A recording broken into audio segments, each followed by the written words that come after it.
Bonsoir à tous. Alors, les investisseurs institutionnels et les sociétés de gestion français ont été en pointe dans la prise en compte des critères environnementaux, sociaux et de gouvernance, ESG, et dans l'investissement responsable, socialement responsable, ISR. Et cette transition de l'économie soulève pour eux des questions sur la valeur des actifs, sur leur durabilité, sans oublier, on en a déjà parlé, la réglementation qui impose des obligations de reporting extra-financier. Alors, rendement, risque et impact, un changement de paradigme pour l'industrie de la gestion, c'est le thème de notre seconde table ronde. Alors, comment les investisseurs en compte propre ou gestionnaires pour compte deux tiers mettent-ils en œuvre leur stratégie ESG ou ISR? Comment est-ce qu'ils analysent les risques par ce prisme? L'ESG se traduit-il forcément par un moindre rendement? Nous allons aborder toutes ces questions avec nos intervenants qui viennent de différents segments de l'industrie. Alors Léa Dunant-Châtelet, bonsoir. Vous êtes directrice de l'investissement responsable bonsoir. Chez DNCA Finance. Laurent Galzi, vous êtes directeur de l'ERAFP, l'établissement de retraite additionnelle de la fonction publique. Nicolas Huet, bonsoir. Vous êtes secrétaire général et membre du directoire d'Euraseo. Thierry Philippona, vous êtes membre du collège de l'AMF et président de la commission climat et finances durables de l'AMF. Et Philippe Sedbon, vous êtes vice-président de l'Association française de la gestion financière, l'AFG. Bonsoir à tous. Alors, nous allons commencer avec vous, Laurent Galzi. Donc l'ERAFP est un investisseur institutionnel, un des rares fonds de pension français. Vous pouvez peut-être nous présenter rapidement l'ERAFP, que tout le monde ne connaît peut-être pas ses missions et puis notamment ses obligations particulières d'allocation et puis son engagement dans l'investissement responsable puisque ça remonte à sa création. Oui. Donc l'ERAFP, effectivement, est une particularité en France, puisque c'est un des rares fonds de pension par capitalisation qui gère un dispositif de pension spécifique aux fonctionnaires. C'est un régime obligatoire sur la partie des rémunérations des fonctionnaires, les primes, qui ne donnaient lieu jusqu'en 2005 pas à un système de pension. Donc en 2005, un système par capitalisation est créé pour permettre d'accéder à un élément de pension pour les fonctionnaires. Donc voilà l'histoire, elle est relativement courte. Pour un fonds de pension, c'est relativement récent et donc on est encore dans une phase ascendante. Dès l'origine, le parti a été pris d'avoir une approche 100% ISR. Actuellement, pour fixer les ordres de grandeur, nous avons 33 milliards d'actifs gérés. Nous avons environ 2 milliards de cash additionnels supplémentaires à gérer chaque année et 4 millions et demi de cotisants. La répartition de nos actifs, pour terminer ce petit panorama, c'est 57% d'obligataires, 28% d'actions, 10% d'immobilier pour l'essentiel. Et avec évidemment, compte tenu de l'évolution et de la situation des taux, pratiquement plus d'investissement en obligations souveraines, une diminution globalement significative année après année, mais enfin progressive, en même temps de l'ordre de 2 points de la part des obligations et une montée en puissance des actions, de l'immobilier et aussi d'autres classes d'actifs comme le private equity et les infrastructures. Vous n'avez pas de part verte dédiée, par exemple? Nous n'avons pas de part verte dédiée, mais en revanche, notre approche ISR est fondée sur 3 piliers qui incluent très fortement les dimensions environnementales. Le premier pilier est une approche best in class qui conduit à choisir dans chacun des secteurs et pour chaque classe d'actifs environ les 70% de cibles d'investissement potentielles que l'on considère comme éligibles, les 30 autres pourcents étant écartés. Et ce screening est fait sur la base de 5 valeurs et de 18 critères et dans lesquels la dimension environnementale est forte. Et ça nous a permis d'ailleurs, par exemple, de sortir pratiquement tous les investissements de notre portefeuille progressivement en matière de charbon. Et on vient aujourd'hui d'annoncer une ultime étape en éliminant les dernières lignes qui correspondait à des entreprises qui ont plus de 10% de leur activité dans le charbon, sans avoir un engagement clair de cohérence stratégique en termes de transition énergétique avec les accords de Paris. Donc premier pilier, le best in class. Deuxième pilier, l'engagement, à la fois engagement en tant qu'actionnaire direct, enfin, à travers nos asset managers, par les prises de position dans les assemblées générales avec des guides assez précis et des orientations assez marquées. Et puis aussi participation à des initiatives multi-investisseurs comme Climate Action 100, avec un certain nombre de grands groupes avec lesquels on dialogue de façon récurrente. Et puis troisième pilier, l'impact, avec 3 priorités pour nous, précisément un qui est la transition énergétique, un deuxième qui est tout ce qui est lié au support de l'activité et de l'emploi, avec par exemple le financement des PME, et un troisième qui nous est spécifique, qui concerne le logement abordable pour nos cotisants, les fonctionnaires, pour développer le logement intermédiaire dans les zones denses où le logement est difficile, région parisienne notamment. Vous ne pratiquez pas l'exclusion, par exemple? Pardon? L'exclusion de secteurs ou d'entreprises? Nous n'avons pas d'exclusion. Il y a quelques cas spécifiques sur lesquels je ne reviendrai pas, mais le cœur de notre démarche, c'est vraiment le best in class. Et donc, on arrive à le gérer pour orienter vraiment les choses sur les enjeux clés, et notamment ceux de la transition énergétique. Et je pense, parmi les caractéristiques de notre approche, il y a une première, elle est ancienne.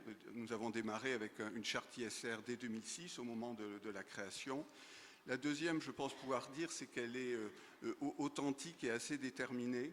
Elle est authentique parce qu'elle est aussi dans les gènes du système, un système par capitalisation pour la fonction publique avec un conseil d'administration, avec des employeurs mais aussi des organisations syndicales. Il fallait, et ça nous a aidé à aller dans le bon sens, créer un consensus qui permette d'assumer à toutes ces organisations syndicales un système de capitalisation, et le fait que ce soit 100% ISR était clé en la matière. En quoi cette démarche a changé votre métier d'investisseur?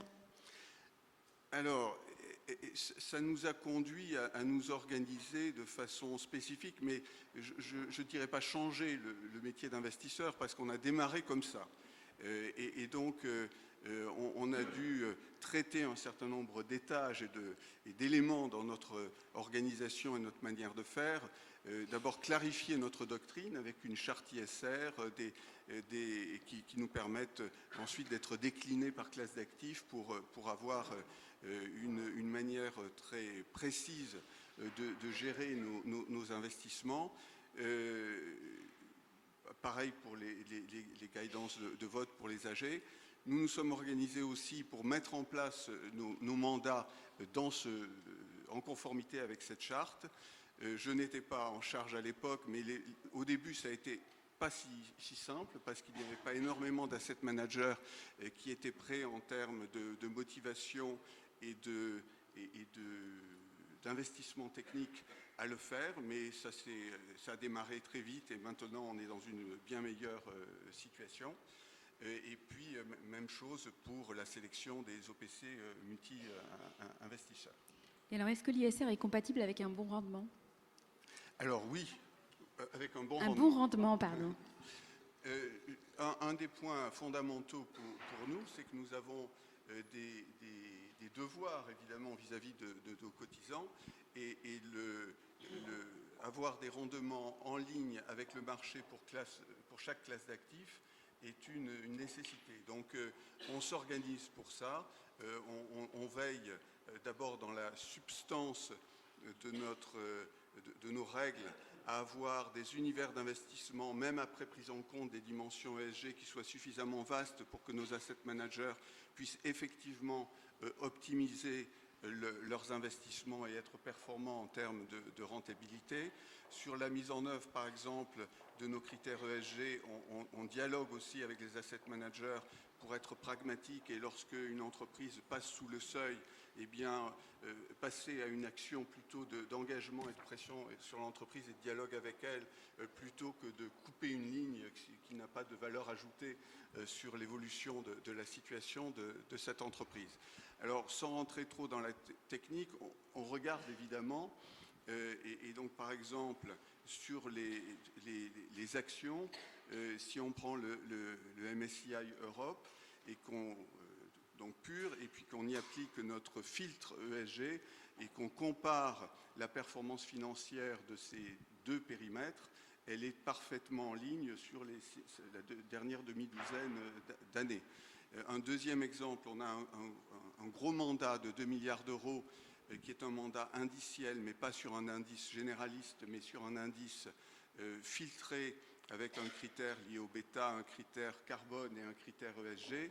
Et la performance de cet indice corrigé, disons, par ces filtres, est meilleure que celle de l'indice de référence, grâce, pour l'essentiel, à la dimension bêta, mais sans impact négatif des dimensions carbone, qui permettent d'avoir une intensité carbone 40% inférieure à la moyenne de référence, et un meilleur impact ESG, sans pour autant avoir un impact négatif sur la rentabilité. Très bien. Donc être en même temps responsable et rentable, au moins aussi rentable. La demande se fait de plus en plus pressante de la part des investisseurs. Nicolas Huet, vous me le disiez quand on a préparé ce panel. Alors Eurazeo a la particularité d'être à la fois émetteurs et investisseurs, entreprises cotées, et vous avez vos partenaires investisseurs, vos LPs, comme on dit dans le capital investissement. Alors vous, votre démarche ESG, justement, est-ce qu'elle s'est faite un peu imposer sous la pression des investisseurs ou des contraintes réglementaires, et à quand remonte-t-elle? Bonsoir. Non, notre démarche ESG ou CSR, peu importe, a démarré, je veux dire, en 2011, à peu près à une époque où ni nos actionnaires de la société cotée, ni les LPs des fonds que l'on peut lever en co-investissement de notre bilan, ni la réglementation, ni, j'allais dire, les dirigeants des sociétés dans lesquelles on investit ne le demandaient. Pour être franc, alors, on n'est pas les pionniers, il y a des gens qui faisaient de l'ISR, bien entendu, avant, mais on n'était pas sous contrainte, mais on avait la conviction qu'il fallait, en tout cas dans notre démarche d'investissement, essayer de créer de la valeur durable. Bien sûr, c'était un peu aussi égoïste, c'est qu'on pense que c'était un facteur de valorisation de nos participations à moyen terme ou à long terme. Et c'est également un facteur de réduction du risque. Et on a beaucoup parlé d'environnement jusque-là, mais je crois que la RSE, c'est vraiment les trois piliers pour moi de la gouvernance, du social et de l'environnemental. Et c'est la combinaison des trois qui va aboutir à quelque chose de vertueux. Et donc, on a commencé à recruter une équipe, puis on a affiché dans notre document de référence une stratégie RSE en 2014 avec des éléments quantifiables, mesurables, et on aboutit d'ailleurs à la fin de l'année, à la fin de cette stratégie, on en établit une nouvelle maintenant. Mais voilà, et la contrainte, le marché est arrivé un peu après. On faisait des roadshows financiers, voire de gouvernance, maintenant on fait aussi des roadshows ISR, ce qui est finalement assez récent pour une société comme la nôtre en tout cas. Et dans les levées de fonds, nombre de limited partners, ou plutôt ceux qui commençaient à vouloir parler de RSE ou même qui nous envoyaient des questionnaires, se comptaient sur les doigts d'une main, et maintenant c'est plutôt une majorité. Il y a encore certains grands fonds souverains ou autres qui, pour être honnête, n'évoquent même pas le sujet. Donc, quand nous on l'évoque, parfois, les portes se ferment. En tout cas, bon. Mais néanmoins, on a cette conviction et on la poursuit.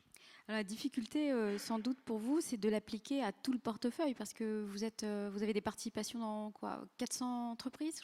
Oui, environ 400 entreprises, alors principalement du capital, l'equity, et également de la dette. Et ça va du capital risque, donc vraiment de la start-up à la société cotée, où on a pu mettre plusieurs centaines de millions d'euros. Bon. Donc on a de tout. Et j'allais dire, ce qui est assez intéressant, c'est que cette démarche durable, responsable, peu importe comment on l'appelle, les émetteurs comme nous, on entendait Engie tout à l'heure, on est équipé, on a les moyens de s'équiper, on a les moyens de réunir de la matière grise autour de ça et de dépenser de l'argent pour réfléchir et agir. Même chose chez nos investisseurs, nos actionnaires. En revanche, dès qu'on va, nous on a beaucoup de TI et de PME dans notre portefeuille, finalement, c'est beaucoup plus dur pour eux de se mettre à la page.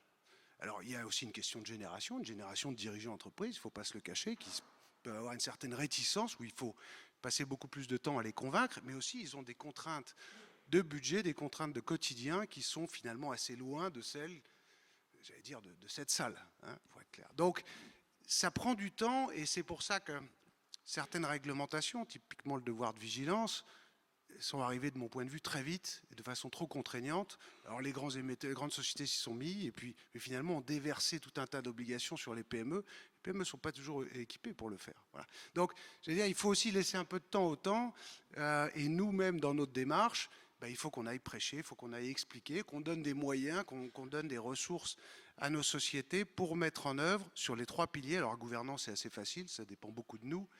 Le social et l'environnemental, ça dépend beaucoup du dirigeant de l'entreprise. Et ce n'est pas à nous de gérer l'entreprise à sa place, on reste actionnaire. Mais néanmoins, voilà, on éduque, on laisse du temps, des moyens, on adapte les budgets des entreprises en fonction de ça, et ça prend du temps. Et cette dimension, vous l'intégrez aussi dans le processus d'investissement. Il faut aussi le mettre dans les due diligence. Est-ce qu'il faut avoir des nouvelles, d'autres données, d'autres méthodologies? Oui, oui, et notre démarche, elle est de l'investissement à la vente. Donc, dans les due diligence, les équipes RSE de Raseo sont d'ailleurs associées à celles du risque et du juridique et des RH. Donc, on a réuni une équipe qui réunit toutes ces fonctions, je vais dire entre guillemets non financières, en tout cas immédiatement, aux côtés des investisseurs, et qui établit une grille d'analyse, qui participe aux due diligence, aux interviews des dirigeants, pour établir à la fin une grille d'analyse, un rapport qui est présenté au comité d'investissement. Donc il n'y a pas un seul dossier d'investissement qui passe sans avoir lu ce rapport des équipes, risque au sens large, puisque finalement la RSE, d'un certain point de vue, voilà, doit être analysée dans les facteurs de risque. Risque et opportunité, mais enfin ça peut être un risque. Donc au niveau de la due diligence, alors ça prend un peu plus de temps, il faut dépenser un peu plus d'argent, mais on exige que ce soit fait. Ensuite, pendant la phase d'investissement, bien sûr, les suivis des chantiers qu'on essaye d'établir avec les dirigeants, puis au moment de la sortie, où on exige, et c'est affiché dans notre stratégie, que 100% des dossiers à la sortie fassent l'objet d'un rapport RSE sur ce qui a pu être mené pendant la période de détention par Euraseo. La question du rendement, on vient de l'évoquer. Vous me disiez que les investisseurs sont exigeants. Est-ce qu'on peut vraiment offrir le même rendement avec les coûts que peuvent représenter la RSE? Écoutez, je l'espère. J'entendais votre position optimiste. Enfin, ça dépend quel rendement on attend.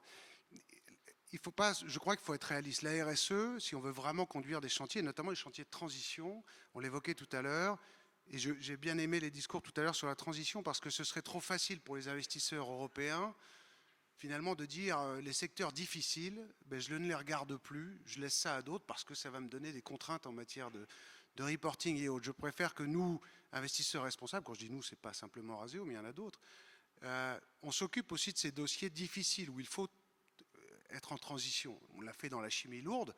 Bon, ben, ça veut dire qu'il faut du temps, il faut des investissements. Donc le rendement à la fin, peut-être qu'on arrivera à obtenir le même rendement, je l'espère, parce que notamment sur toutes les actions sociales, on pense qu'en associant le personnel au capital, en associant les gens à des projets environnementaux, on aboutit finalement à créer autant de valeur. Mais il ne faut pas se cacher non plus, je pense qu'il y a un peu, on creuse un peu le J de la courbe, le début de l'investissement, avec le temps qu'on va demander au management pour mettre en œuvre cette transition, ben, va nécessairement consommer du temps, donc du rendement, si on réagit, en tout cas on réfléchit en termes de TRI. Mais à la fin, on est confiant avec l'environnement. Isabelle Kocher parlait tout à l'heure, de toute façon, pour attirer les talents, pour attirer des actionnaires futurs, il faut le faire. Il faut le faire, donc faisons-le, et en espérant que on arrivera à afficher des rendements aussi bons que jusqu'à jour. Vous évoquiez tout à l'heure, vous êtes en train d'élaborer votre nouvelle stratégie RSE. Vous me disiez que vous vouliez la pousser un peu plus loin, notamment que vous aviez des idées. Est-ce que vous vouliez nous en dévoiler un petit peu? Bah, je ne peux pas déflorer le sujet aujourd'hui, parce que d'abord, ce n'est pas abouti, et puis comme ça, ça attirera l'œil quand on le fera à la fin de l'année. Non, il y a beaucoup de sujets. Il y a l'exclusion, on a parlé de l'exclusion, c'est un thème, nous, on a l'habitude de le traiter avec les limited partners quand ils viennent dans les fonds d'investissement, puisque certains ont des critères d'exclusion bien clairs. Donc il faut le faire, voilà, intelligemment, encore une fois en laissant l'opportunité d'aller dans des industries qui sont difficiles mais en transition, pour que notre argent serve à quelque chose, je veux dire. Oui, la stratégie, on avait poussé les feux pas mal sur la gouvernance. Dans la première stratégie, je pense que là, l'aspect social est important pour nous, notamment l'association du personnel au capital, ou en tout cas, un des grands sujets, c'est le partage de la création de valeur, et voir, il n'y a pas de chiffre magique, mais néanmoins, déjà que chaque entreprise, et encore une fois, c'est facile au niveau des grandes sociétés, c'est plus difficile au niveau des ETI et PME, et bien qu'il y ait un partage de la création de valeur un peu plus large et un peu plus raisonné. Voilà, donc ce sera pas mal axé là-dessus, je pense, mais je ne manquerai pas d'essayer de faire un peu de publicité dessus. D'accord, merci. Alors, je vais me tourner vers vous, Léa Dunant-Châtelet. Alors, vous êtes gérante chez DNCA Finance, c'est un affilié de Natixis IM. Vous avez lancé toute une gamme de fonds ISR thématiques. Alors, à quel besoin, à quelle demande répondent ces fonds ISR et quelle est la promesse que vous faites finalement aux clients? Ça, c'est ambitieux de faire des promesses. Je ne vais pas donner le dicton parce que ça mettrait en péril mon discours. Mais non, je pense que la conviction de lancer une gamme qui est vraiment dédiée à ces enjeux ISR. Alors ISR, c'est quoi? On va peut-être reprendre aussi les différents points parce que c'est difficile pour tout le monde de s'y retrouver. L'ISR, c'est l'investissement socialement responsable.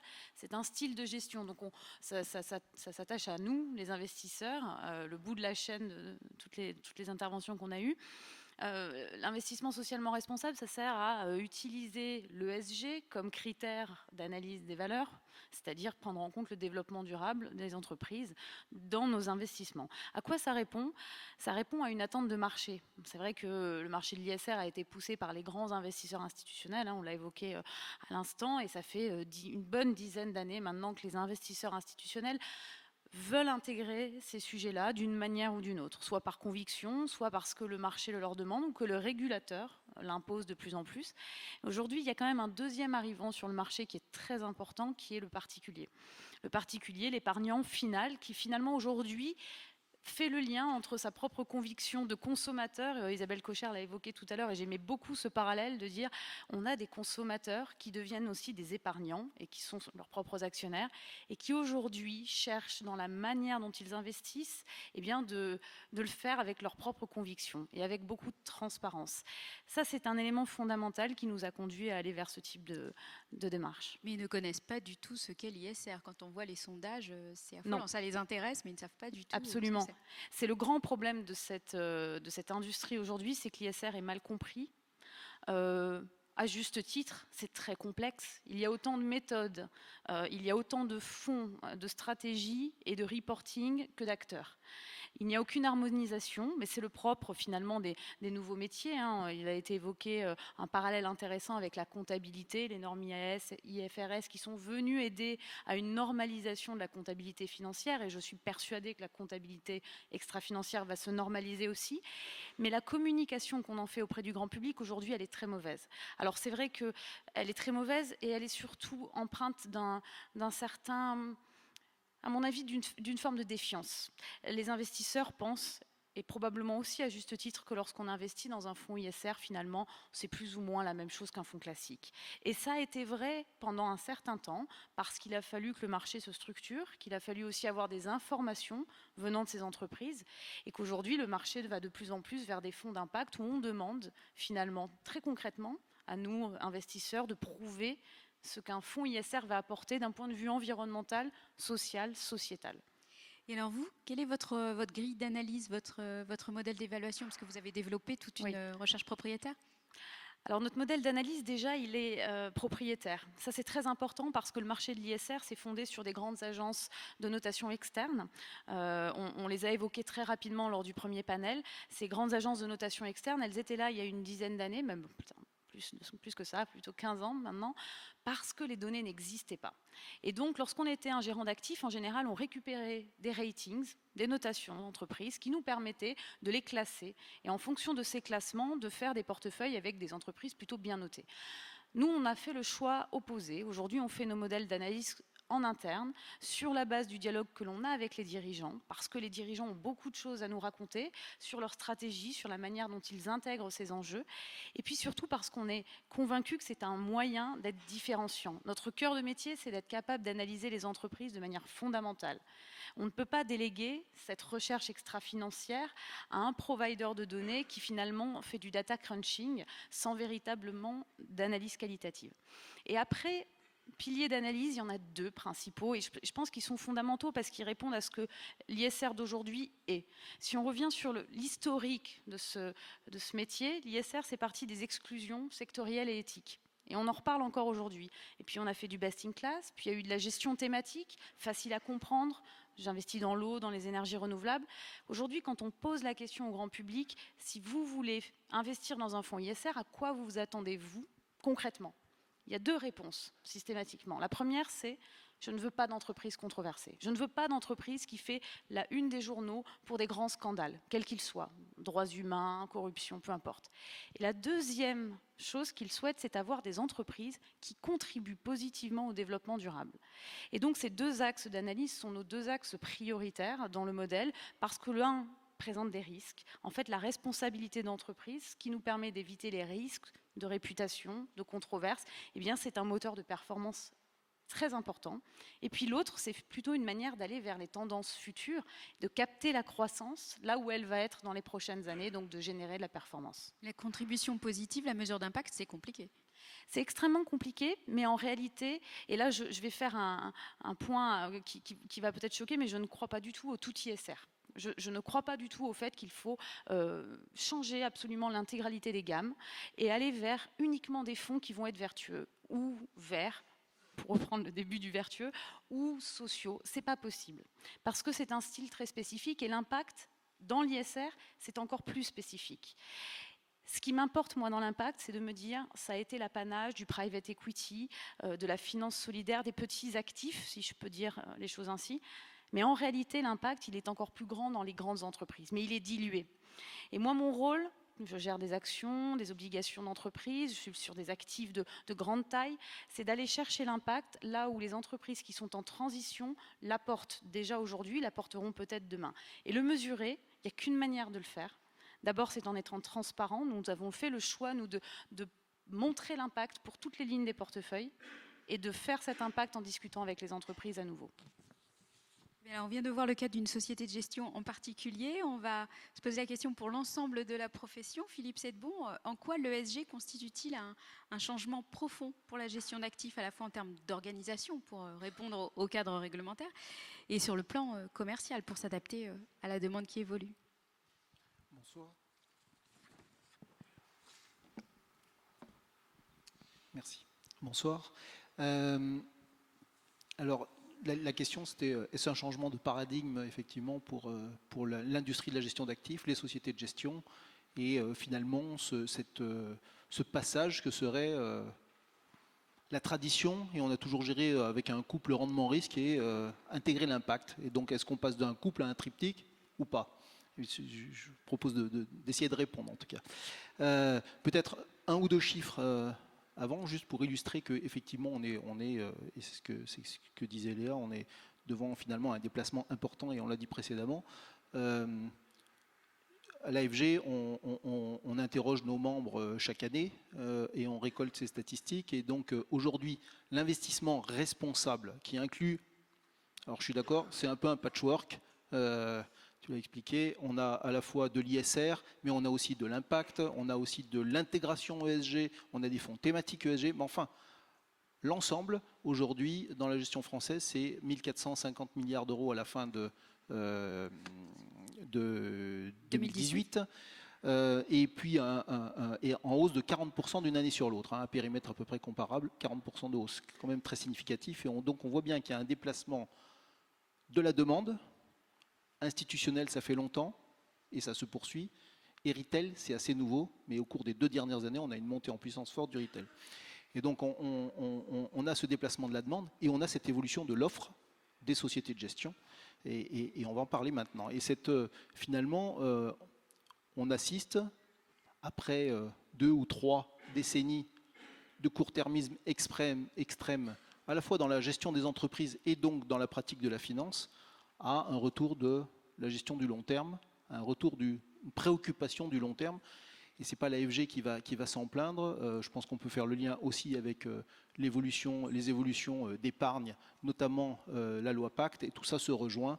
Et on a bien quand même des tendances de fonds qui remettent le long terme sur le devant de la scène. Et je crois qu'on peut tous en être satisfaits.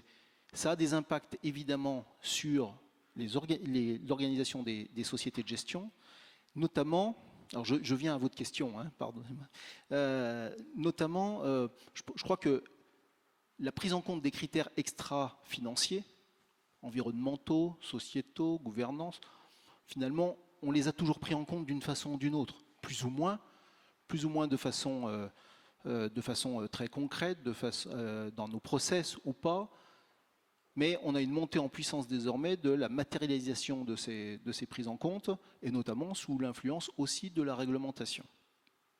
La chose nouvelle, on en parlait à l'instant, c'est l'impact. Et donc c'est la prise en compte de l'impact en amont, en aval, à la fois sur les portefeuilles, l'impact finalement de ces risques ou de ces dimensions extra-financières sur les portefeuilles, mais aussi sur l'environnement et sur une économie plus verte et plus durable que l'on souhaite mettre en place, tous collectivement. Et donc, en réalité, on a une intégration de l'impact, que ce soit au niveau de l'appréciation du rendement sur les portefeuilles, rendement espéré des portefeuilles, mais aussi rendement sur ou en tout cas appréciation des externalités positives qu'on attend sur l'environnement de ces investissements. Et puis on a une intégration de l'impact au niveau de l'appréciation des risques, au niveau des risques de ce portefeuille. On va de plus en plus vers des stress tests de ces critères extra-financiers dans nos portefeuilles. Et là aussi, l'évolution de la réglementation nous y incite et va nous y inciter de plus en plus. Et donc finalement, on en vient à intégrer l'impact dans ce couple rendement-risque, plus que de transformer ça en triptyque qui diviserait l'ensemble. On ajoute une dimension à cette gestion classique, j'ai envie de dire, qui va demeurer, et on a bien une appréciation du rendement espéré et du risque, sauf qu'on élargit l'ensemble, l'appréciation. Et ça a des implications majeures sur l'industrie de la gestion d'actifs, sur l'organisation même de sociétés de gestion, puisque ces critères extra-financiers, quelle que soit la façon dont on les approche, finalement, on les intègre bien entendu dans l'investissement, dans la recherche, mais aussi dans le marketing, dans le reporting, et donc ça impacte à tous les étages des sociétés de gestion, au premier rang desquels ça devrait, ça doit, ça va impacter aussi la politique RSE des sociétés de gestion elles-mêmes. Si on veut un peu de cohérence dans ce qu'on fait, dans ce qu'on propose, et dans le lien que l'on fait, parce qu'on est quand même au cœur finalement du financement de l'économie et du placement de l'épargne, on est au cœur, on est au centre des deux, on fait la jonction. Si on veut avoir de la cohérence à cet endroit-là, on se doit d'avoir une politique RSE digne de ce nom et à la hauteur des attentes. Alors l'impulsion politique du gouvernement en France et au niveau européen a été déterminante, mais je crois que vous avez quand même quelques doléances en matière de réglementation. Elle constitue un frein ? Je vais profiter de la tribune pour effectivement. Je crois que dans ces démarches et dans cette finalement accélération qu'on est en train de vivre, on a des moteurs très positifs. Bien entendu, la demande collective. On a, j'en citais 3, on a la demande, on a les labels qui participent quand même à cette transparence, à ce gage de qualité. Et puis on a la réglementation qui, elle aussi, participe, notamment en demandant de plus en plus de transparence. Et c'est le cas, par exemple, évidemment, de l'article 173 et des évolutions à venir. Bon, pour autant, on a quand même quelques risques et quelques freins. Et donc c'est peut-être ça dont on pourrait parler là.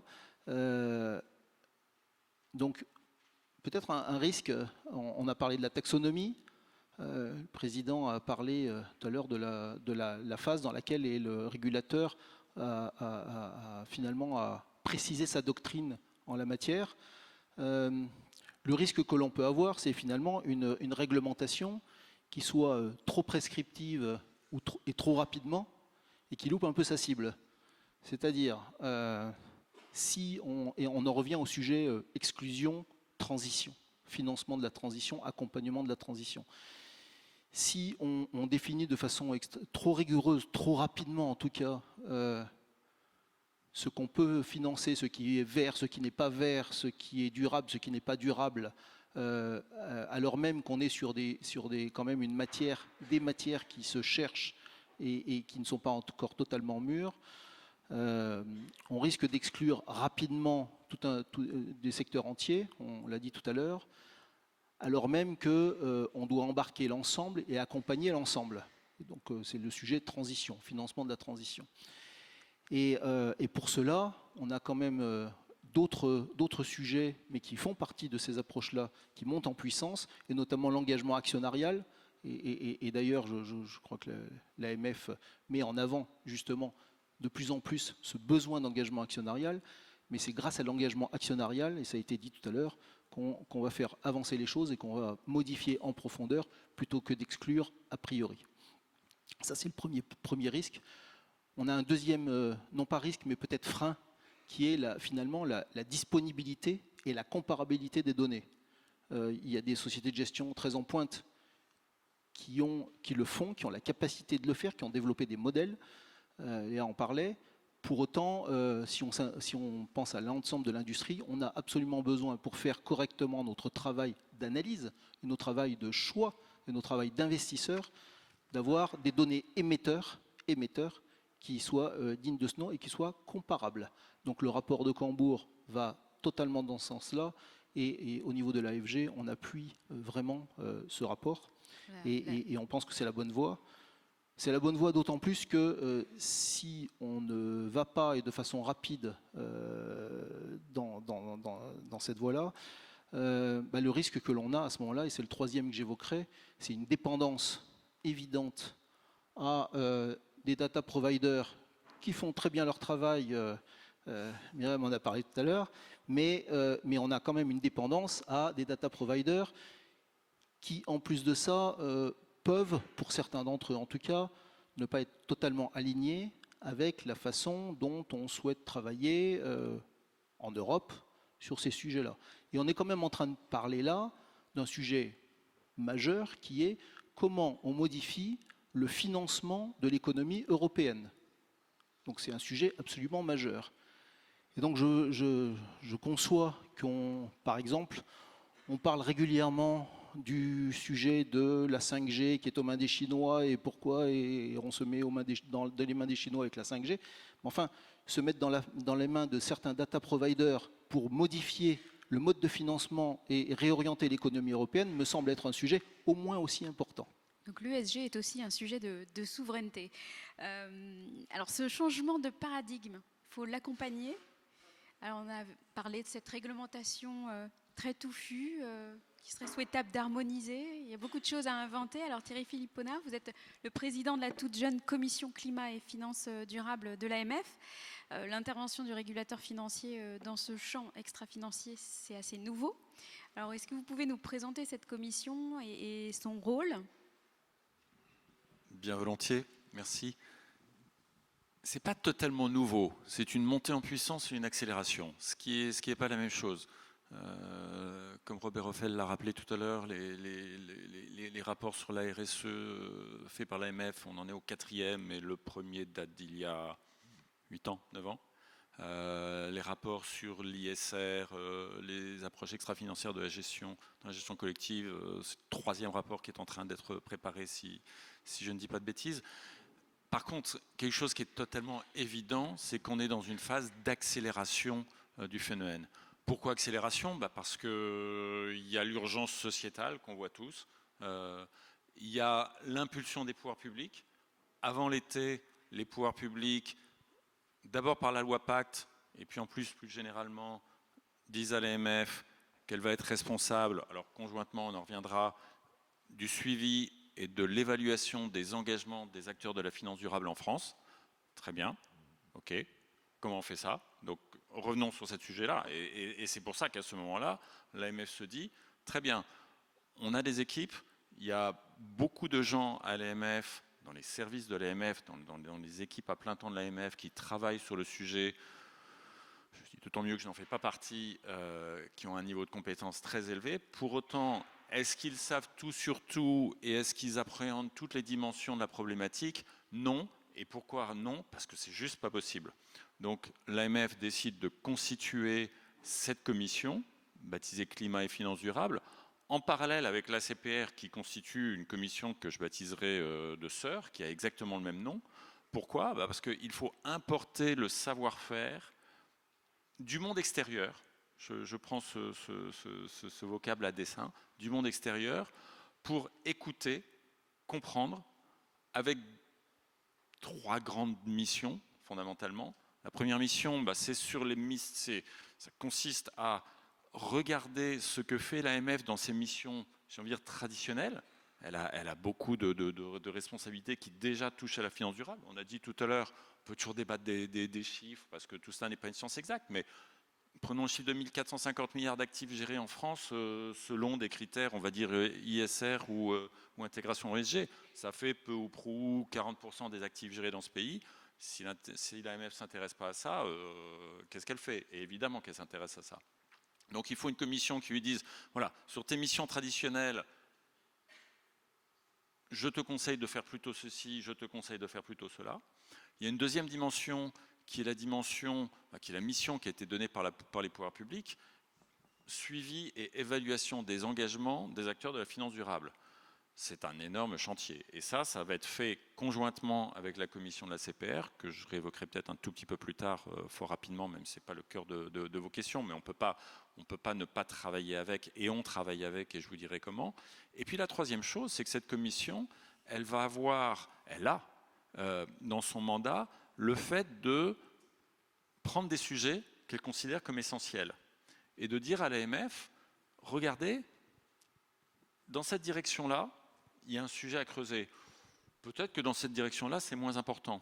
Alors, je ne vais pas vous dire les directions qu'on va prendre aujourd'hui, parce que je tiens beaucoup à ce qu'on ait une gouvernance très rigoureuse, et c'est des sujets, la commission travaille, je peux vous dire, d'arrache-pied depuis bientôt 2 mois, et c'est des sujets qu'on va trancher d'ici le début de l'année prochaine, les sujets étant, quels sont les sujets que l'on prend pour aller de l'avant et pour faire progresser, j'ai envie de dire, le système.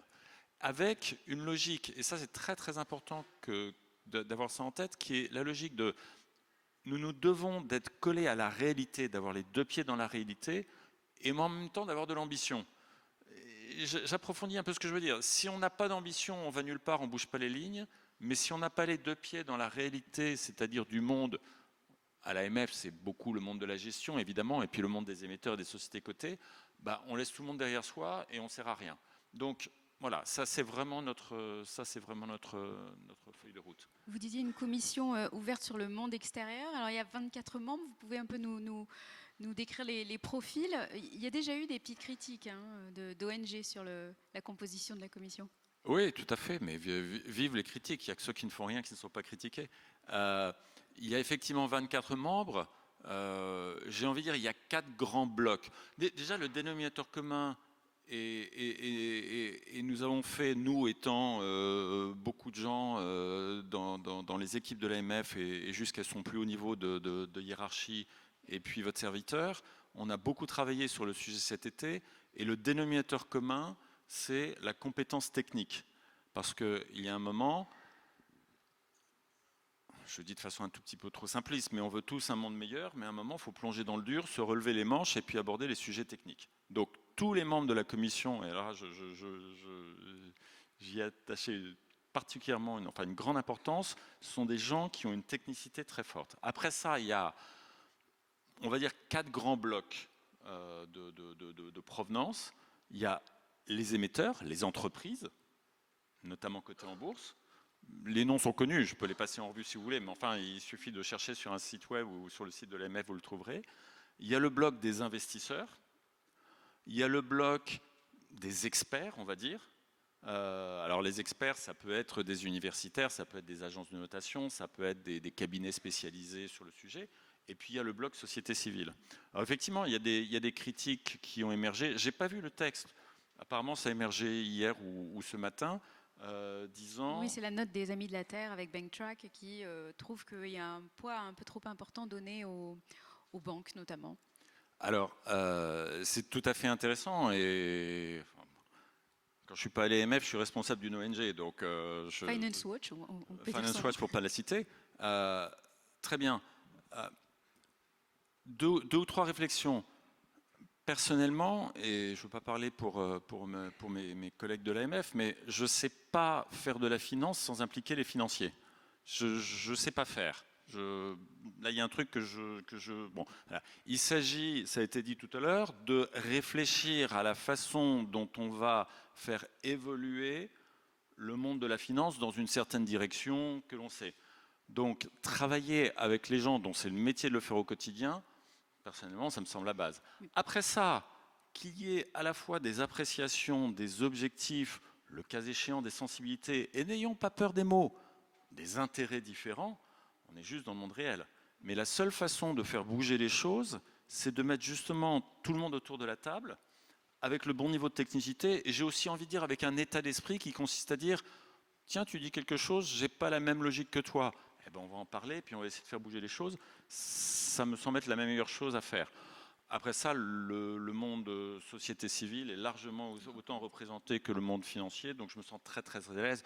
J'ai l'honneur de présider cette commission et d'être un acteur de la société civile par ailleurs, donc je ne vois pas trop le sujet. Oui, justement, vous êtes un observateur averti du secteur financier et ce changement de paradigme, vous me disiez, il va impacter le modèle économique des asset managers, mais vous disiez ça va aussi être une opportunité pour se distinguer, pour recréer de la valeur. C'est clairement une opportunité. Je pense, là je parle sous le contrôle des investisseurs, enfin des asset owners ou des asset managers, pour parler en mauvais français, qui sont avec moi dans ce panel. Le métier de la gestion, comme tous les métiers, a un besoin d'ajouter de la valeur pour justifier sa présence, pour se développer, et puis en n'ayant pas peur des mots aussi, pour dégager une rentabilité, et puis bien faire son boulot. Il y a un certain nombre de tendances dans la gestion qui vont plutôt dans le sens inverse, c'est-à-dire que la valeur ajoutée peut être plus basse. C'est vraiment pas le sujet du sourd, donc on va pas approfondir. Mais vous faites référence à la gestion passive. Je fais par exemple référence à la gestion passive qui mériterait un panel à part entière, et il faudrait apporter des subtilités et des nuances.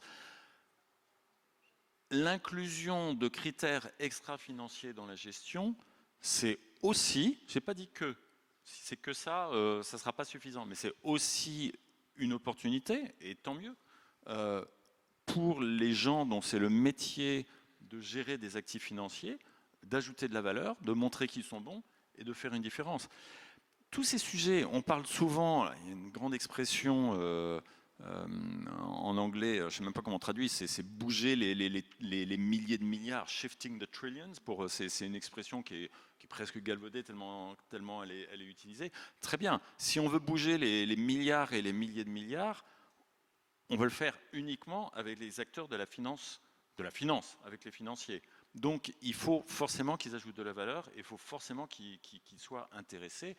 Et le business, ça consiste aussi à dégager une rentabilité. Donc de ce côté-là, moi je pense que c'est juste fondamental, sinon on va rester sur des phénomènes de niche qui ne vont pas bouger l'économie en général. La Commission, est-ce qu'elle a aussi pour mission, disons-le clairement, de lutter contre le greenwashing ? Oui, sachant que il y a deux façons, selon ma sensibilité, dont on peut parler du greenwashing. La première façon, c'est de dire que moi j'adore le greenwashing. Pourquoi ? Parce que quand il y a du greenwashing, c'est que la bataille des idées a été gagnée. Vous parlez à quelqu'un, vous dites « Tiens, pourquoi tu ne t'intéresses pas à tel sujet ?» Cette personne vous dit « Je m'en moque de ton sujet. » Voilà. Quand quelqu'un dit « Je fais sans faire », c'est que la bataille des idées, quelque part, entre guillemets, est gagnée. Aujourd'hui, il y a quand même plus grand monde qui dit « Tout cela ne sert à rien ». Donc tant mieux. Après ça, le mot greenwashing, et c'est la deuxième façon d'aborder la question, et c'est très important de ne pas prendre mon premier propos à l'instant sans inclure le deuxième, c'est que le mot greenwashing, de mon point de vue, est peut-être trop simpliste. Parce que greenwashing, c'est binaire. Ah, est-ce que tu es dans le camp des bons ou le camp des méchants ?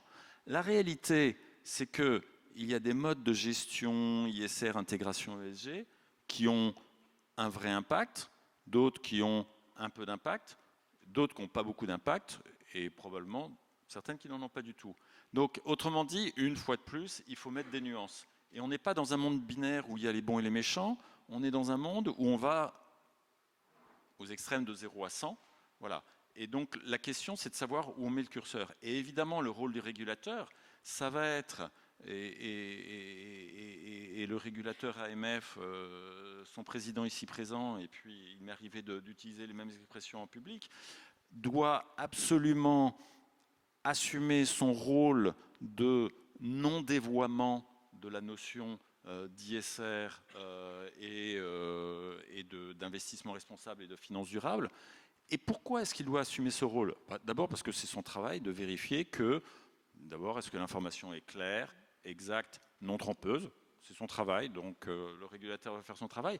Et puis de façon plus intéressante, ou plus importante et plus fondamentale, parce que la finance, pardonnez-moi, c'est trivial de le dire, c'est d'abord la confiance, et que le jour où les investisseurs, et particulièrement le grand public, se disent « Tiens, tout ça, en fait, on me vend des belles idées, des grandes idées, mais il n'y a rien derrière », on aura tous, et je dis bien tous, perdu. Quand je dis tous, c'est les investisseurs institutionnels, les gérants d'actifs, la société civile, les régulateurs, les pouvoirs publics, on aura tous perdu. Donc le régulateur a une responsabilité considérable aujourd'hui sur un sujet qui n'est pas simple, pour mettre le curseur au bon endroit, pour à la fois emmener avec lui le monde tel qu'il est, et en même temps dire je vous garantis que tout cela, c'est pas que du vent. Et pour reprendre cette expression, même si je tenais à mettre quelques nuances sur le mot, du greenwashing. Alors, confiance, greenwashing, j'ai envie d'ouvrir la discussion sur le sujet des labels. On l'a mentionné très rapidement. Alors, ça vous concerne moins, Nicolas Huet, mais il y a une enquête AMF qui était sortie en juin qui disait que 7% des Français avaient confiance dans les labels. C'est très très bas. C'est peut-être un peu inquiétant. Qu'est-ce qu'on peut faire pour perfectionner, améliorer les labels? C'est peut-être une question pour Léa. Où voilà, vos fonds sont labellisés ISR. Oui, nous avons choisi de labelliser l'intégralité de la gamme ISR avec le label ISR. Et ça c'est français, j'entends, parce que maintenant il y en a dans tous les pays. C'est une très bonne question, le label ISR, parce que ça fait débat depuis des années. Et je suis très contente qu'on la pose parce que le label ISR est avant tout un label de process. Et ça, c'est extrêmement important à avoir en tête parce qu'il va garantir, très simplement, l'existence d'une analyse ESG, l'intégration de cette analyse dans le choix des valeurs, une gestion d'un fonds qui tient compte, bien évidemment, de ces enjeux, et puis un reporting, sans contrainte spécifique sur ce reporting. À aucun moment, on ne parle de la qualité de la composition des portefeuilles. C'est très dur d'évaluer la qualité de la composition des portefeuilles, tu l'as dit. Ça peut être très impactant, un peu moins, moyennement, pas du tout. Où est le curseur? C'est impossible. En revanche, il y a un juge de paix qui est l'épargnant final. Et l'épargnant final étant en train d'entrer dans la course, eh bien, il est en train de regarder exactement ce que tu disais. Il ouvre un portefeuille ISR. Et c'est là que les ONG et les journalistes vont s'engouffrer, et l'ont déjà fait par le passé, mais ça n'a pas fait grand bruit parce qu'à l'époque, c'était pas à la mode. Ils vont s'engouffrer et vont regarder et vont dire la loi Pacte a imposé, dans les assurances vie, dans votre épargne, monsieur, madame, d'avoir des fonds ISR. Et ces fonds ISR, ils sont labellisés pour financer la transition énergétique, pour ne pas investir dans des entreprises qui emploient des enfants. Prenons le fonds de tel asset manager, ouvrons-le, regardons ce qu'il y a à l'intérieur. Et là, catastrophe. C'est pour ça qu'il y a un label intéressant qui est sorti il y a une semaine, qui est le label belge, qui a fait un premier pas vers l'élévation du niveau de qualité des portefeuilles. C'est-à-dire qu'il y a toute cette notion de process qui est bien présente, et puis derrière, il y a des interdictions. Alors, c'est des interdictions qui sont discutables. Moi, je ne vais pas rentrer dans le débat. Évidemment, il ne faut pas de nucléaire, il ne faut pas de tabac, il ne faut pas d'armement. Je ne parle pas des armes controversées, je parle de tous les armements. Il ne faut pas de pétrole et gaz, de plus de 10% de chiffre d'affaires. Il ne faut pas non plus de charbon, de plus de 10% de chiffre d'affaires. Pourquoi ils ont fait ça? Parce que la pensée publique sur ces sujets-là, elle est assez simple, elle est d'exclure des secteurs qui ne devraient pas être là. Ce que disait effectivement l'intervenant sur la notion de nucléaire, c'est est-ce qu'on interdit, est-ce qu'on n'interdit pas? Le débat, il n'est pas là. Il est que lorsqu'on investit dans des fonds qui ont cette typologie-là, c'est-à-dire faire de l'ISR, promouvoir le développement durable, on ne s'attend pas à avoir des acteurs dans des secteurs ou des domaines très contre-intuitifs. Et le label belge a fait ce premier pas. Vous remarquerez que c'est très proche de ce que la taxonomie est en train de faire. Quid d'un seul sujet, à mon avis? On ne parle que d'environnement. On ne parle que d'environnement. Attention, parce que ça, c'est un vrai danger. Et ça veut dire qu'on exclut les secteurs de l'alimentation, on exclut les secteurs de la cosmétique, de la santé, la médecine de demain. Et alors moi, j'aimerais élargir, ne serait-ce que parce que lorsqu'on est gérant d'actifs, eh bien, on se doit d'offrir des produits diversifiés à nos clients. Donc les labels, gardons en tête, le label français est très bien, c'est un premier pas, il a structuré, c'est un label de process.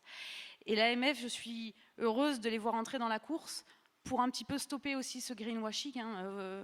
L'explosion des fonds labellisés ces dernières années est incroyable. Et avec des acteurs, je ne veux pas reprendre l'expression sur les anglo-saxons qui sont arrivés là sur le marché depuis 1 an ou 2, avec sincèrement une expertise que l'on ne connaissait pas, et qui ont raflé en 1 an et demi, la totalité des encours.